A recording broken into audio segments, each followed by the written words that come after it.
Hello everyone. Hello everyone. This is Sangeetha, Assistant Professor, Electronics and Communication Department, SNS College of Engineering, Coimbatore. So today I'm going to discuss about cache memory. So cache memory is a type of high-speed volatile computer memory that provides high-speed data storage and access to the processor. So it acts as a buffer between the main memory, that is RAM, and the central processing unit to enhance the performance of a computer. So the primary purpose of a cache memory is store the frequently accessed data and instructions, which making them readily available to the CPU when needed.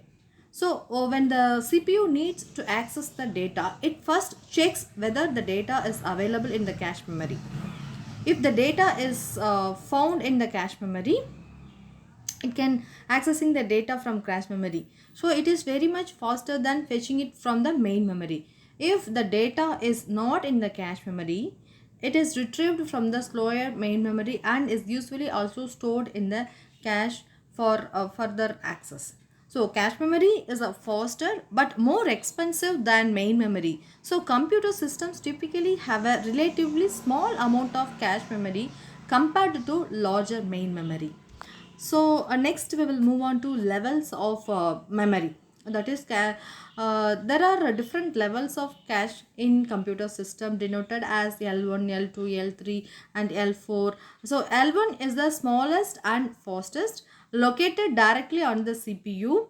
L2 is fastest memory, which has faster access time, where data is temporarily stored for faster access. And L3 or main memory is a memory on which computer works currently. So it is small in size, but once power is off, no longer stays in the memory. So level 4 and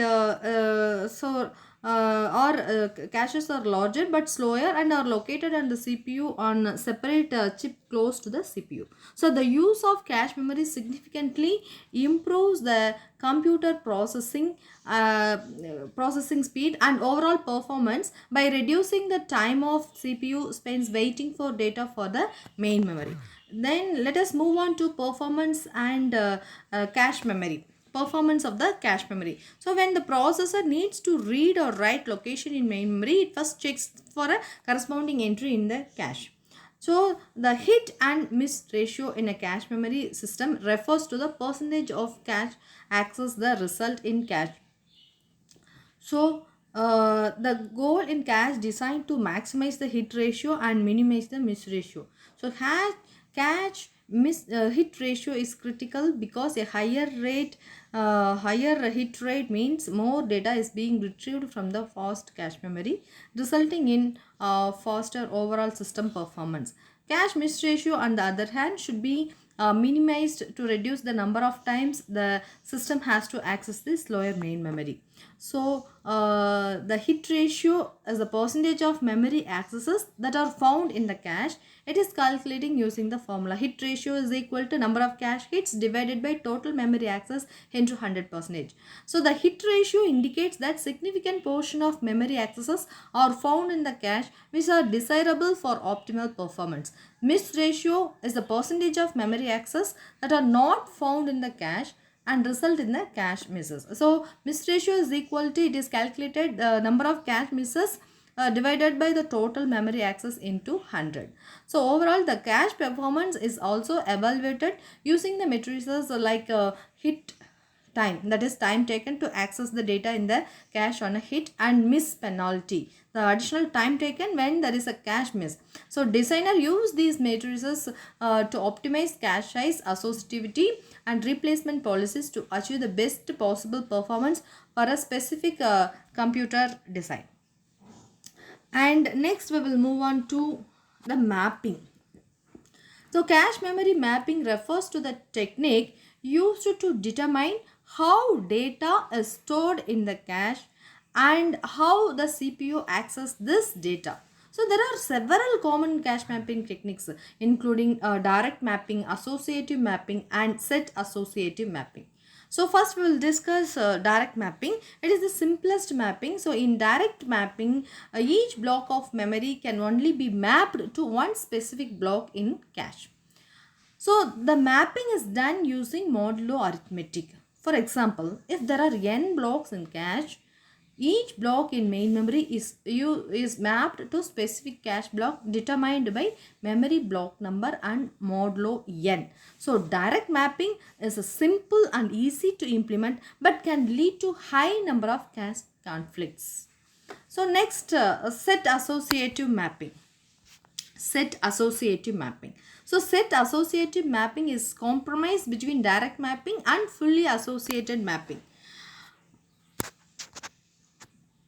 In this technique, the cache is divided into several sets. In this mapping, the cache divided into several sets and each set contains multiple blocks. A specific block from memory can be mapped to any block within a specific set in the cache. So the mapping function is memory block number modulo number of sets. So the CPU can search within a set to find the desired data, allowing for more flexibility compared to direct mapping. And the next is fully associative mapping. Fully associative mapping. So in fully associative mapping, any block of main memory can be mapped to any block in the cache. So there are no restrictions on where a particular block can be placed. So to find a particular block in the cache, the CPU has to search the entire cache. So which can be slower but offers maximum flexibility and reduces cache conflicts. So the final one is N-way asset associative mapping. N-way set associative mapping. So N-way associative mapping is a compromise between set associative and fully associative mapping. In this technique, the cache memory is divided into specific number of sets and each set contains a fixed number n of blocks. A specific block from main memory can be mapped to any block within a specific set, similar to the associative mapping. So the choice of cache mapping technique affects the cache speed, complexity and efficiency. So different applications and systems might benefit from a different mapping techniques based on their specific access patterns and performance requirements. So cache memory mapping plays a crucial role in optimizing performance of a computer system by reducing the average time it takes to access the data. And hope you all understand the basics of cache memory and the mapping and the levels of memory. Thank you.